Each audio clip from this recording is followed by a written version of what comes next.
Why experience is very important on a cruise ship? Gusto mo bang makapasok sa cruise ship? Pero lagi mong naririnig, kailangan may experience. Bakit nga ba sobrang importante na experience sa barko? Pag-usapan natin yan ngayon. So hi everyone! Welcome back to my channel. Para sa mga gustong mag-work sa cruise ship, this video is for you. Today, I'll explain kung bakit experience is very important at paano ito makakatulong sa career mo. Safety comes first. Sa cruise ship, safety is number one. Hindi lang ito simpleng trabaho. May thousands of passengers kang inaalagaan. Kapag may emergency, sunog, bagyo, medical issue, kailangan alam mo agad ang gagawin.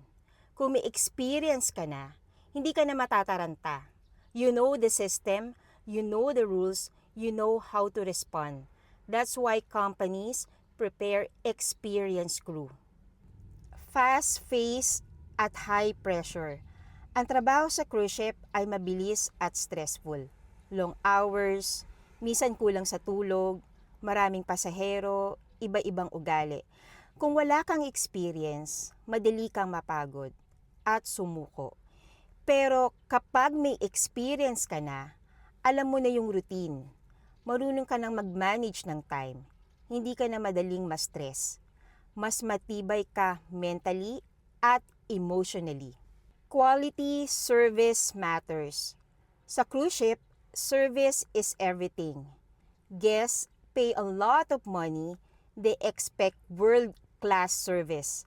With experience, you learn how to talk to guests properly, how to handle complaints, how to solve problem, how to make guests happy. Hindi ito natututunan sa classroom lang. Natututunan ito sa actual work. Better position, better salary, let's be honest. Experience, better opportunities. Kapag may experience ka na, mas mataas ang chance mong ma-hire. Mas magandang position, mas mataas ang sahod, at mas mabilis ang promotion. Companies invest in people na proven na ang skills. Discipline and work attitude. Sa barko, hindi lang skills ang importante. Importante rin ang attitude. With experience, natututunan mong maging professional, sumunod sa rules, makisama sa international crew, at maging responsible. Nagiging mature ka sa trabaho at sa buhay. Where to get experience para sa nagsisimula pa lang? Huwag maliliitin ang local experience. Pwede kang magsimula sa hotel, restaurant, resort, catering, and hospitality industry. Basta may training, system, at discipline, malaking tulong yan sa cruise ship application mo. So tandaan, experience is not a waste of time. Experience is an investment. Hindi ka nahuli kapag nag-iipon ka ng experience. Inihahanda mo lang ang sarili mo para sa malaking opportunity. Kung gusto mong mag-work sa cruise ship, be patient, be consistent, and keep learning.